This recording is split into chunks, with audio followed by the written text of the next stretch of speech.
Hey everyone, Wizard Emu here, and today I'll be reviewing Hollow Knight, the first Metroidvania I ever played. Quick disclaimer, there'll be no story spoilers whatsoever in this review. With that being said, let's dive right into it. Hollow Knight is a 2D Metroidvania, with some inspiration taken from the Soul series. It was developed by Team Cherry, a new South Australian indie dev team made up of 4 people at the time. Their goal was to make crazy exciting worlds for players to explore and conquer.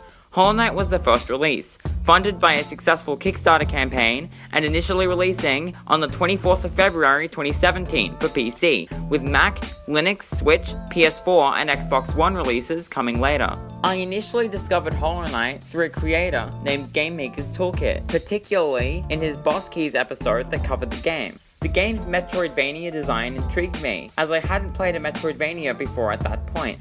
Its unique hand-drawn art style appealed to me as well. Fun fact, the main protagonist, referred to by the developers as the Knight, actually doesn't have a name in-game. Something I like about the story progression is that you're never given all the answers. It's mostly up to the player to figure out what's happening. In this regard, the story reminds me of the first Kingdom Hearts story quite a bit.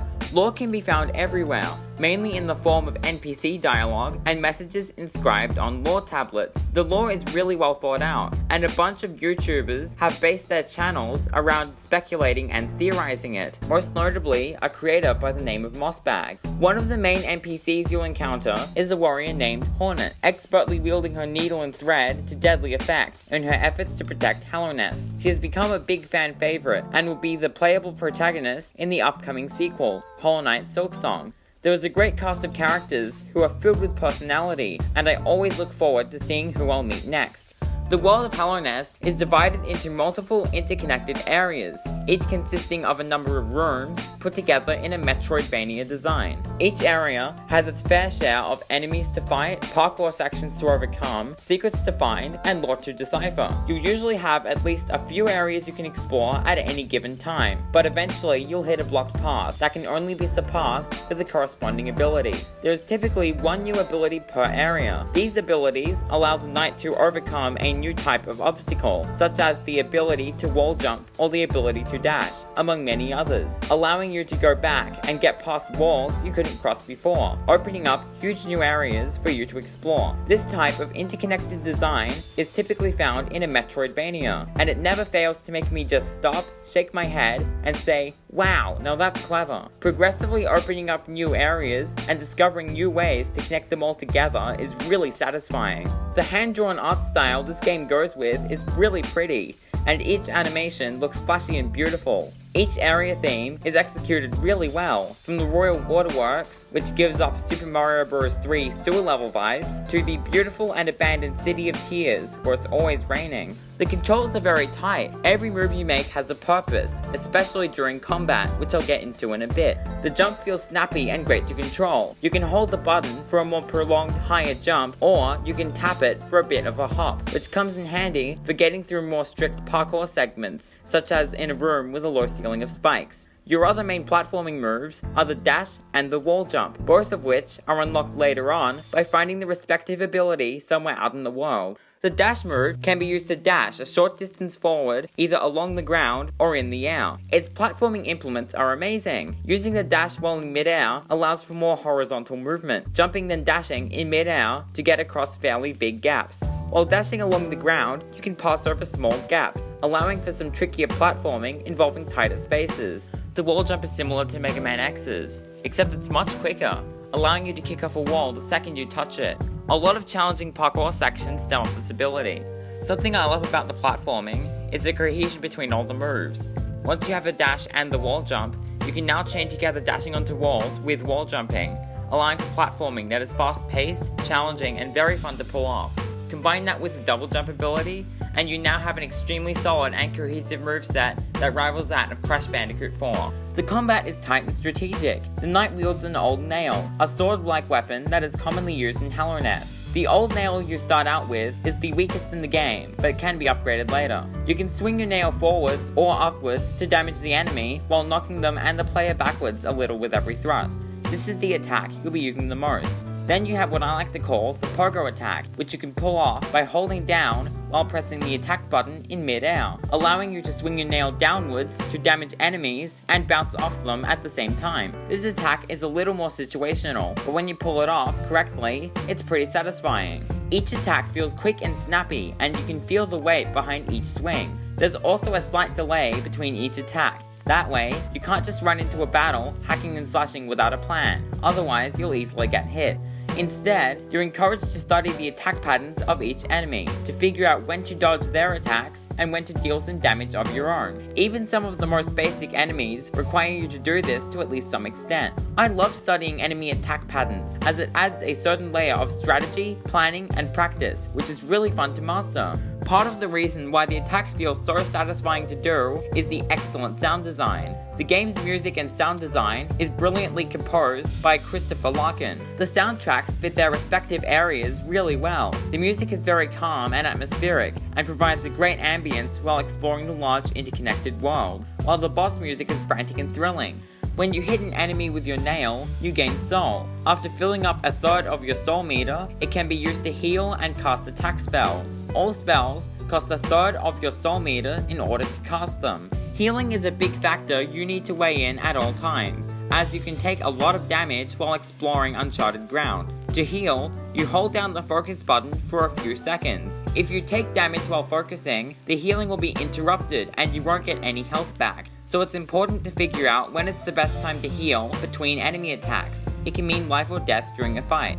Vengeful Spirit is the first attack spell. You can cast it by tapping the focus button to conjure a spirit that flies forward, damaging enemies in its path while dealing roughly the same amount of damage the old nail does. While this spell is alright for the start of the game, I barely ended up using it. Then there are the other two attack spells, Howling Wraiths and Desolate Dive. Whereas Vengeful Spirit is needed to progress, Howling Wraiths and Desolate Dive are not needed for progression. Howling Wraiths is a spell that can be cast by holding up while tapping the focus button to release a wave of energy in an arc around and above the knight, dealing 3 hits of damage. This spell deals a pretty big amount of damage if you can get all 3 hits to connect on a single target, so it's mainly good against big targets that are above the knight. This is another attack that's pretty situational, but when you are in the aforementioned position, it can do some decent damage. The third and final attack spell is Desolate Dive. When cast, you slam into the ground, creating a shockwave that spreads out and up. The dive deals damage equal to the Vengeful Spirits, while the shockwave deals 2 times the old nail's damage. The knight also gets invincible for a brief amount of time during and after using this spell, allowing for chaining uses of the spell to avoid damage while dealing your own, provided you have enough soul. Desolate Dive is a personal favorite of mine, and I found myself using it the most out of the 3 spells by far. These spells can be upgraded later to deal more damage by finding their upgraded shadow versions somewhere out in the world. You can also improve these spells in other ways by equipping charms. Charms are important and can mainly be gained by purchasing them from various stores located around Hallownest with Geo, the currency of the game, which can be acquired from defeating enemies, mining Geo nodes, and opening chests. All over Hallownest, you can find benches. These serve as the game's checkpoints, as well as allowing you to equip charms.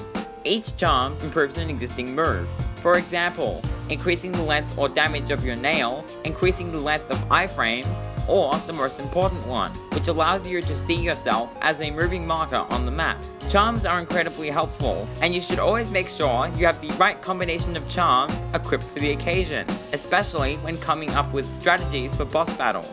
Boss battles, although frustrating at times, are fun, challenging, very tight, and very satisfying to beat.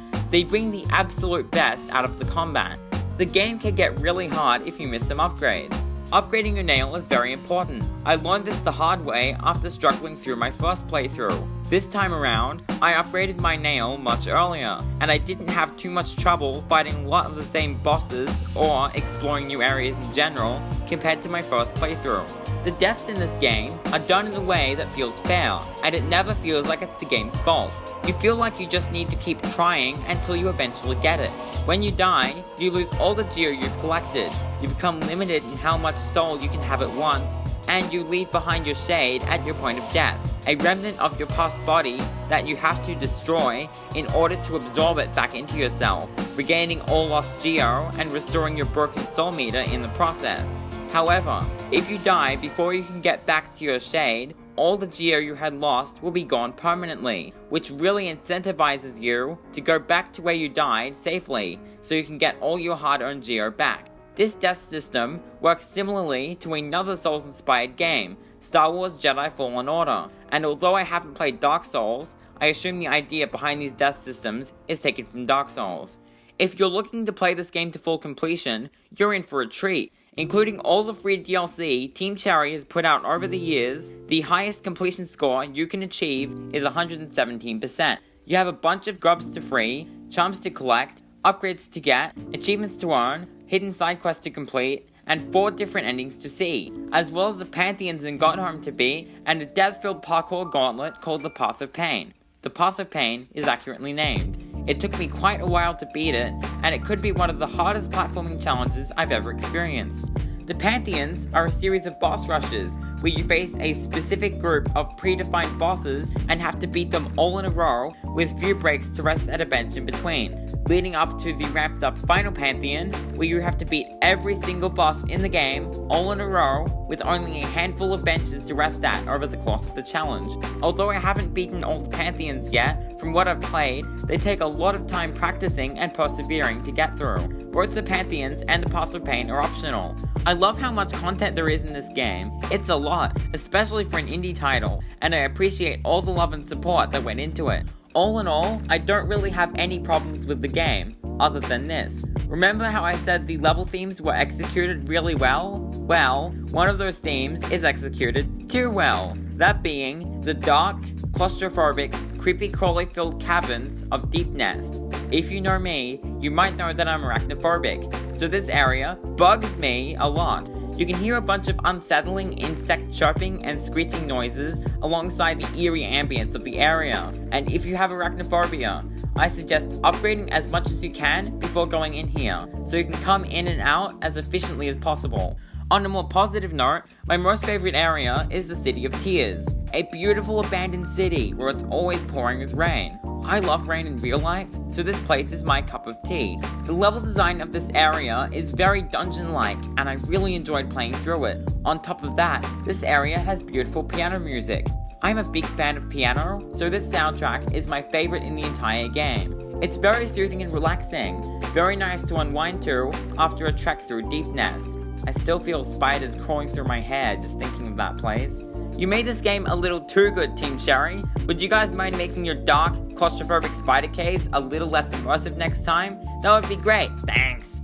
Hollow Knight is the first Metroidvania I ever played, and it really got me hooked on this type of gameplay. It definitely deserves its place on my top 10 favorite games list, and I can't wait to get my hands on the upcoming sequel, Hollow Knight Silksong, so I can explore a brand new world by Team Cherry all over again.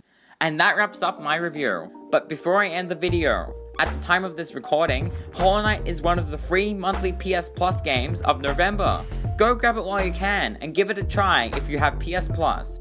A big shout out to Game Chops for their officially licensed and royalty-free remixes of classic soundtracks in gaming, for popular franchises such as Zelda, Pokemon, Sonic, and more. Links to the remixes' Twitter and the Game Chops website are in the description below. Be sure to subscribe and like the video if you enjoyed. I really appreciate the support. Thanks so much for watching, and I'll see you guys later. Bye!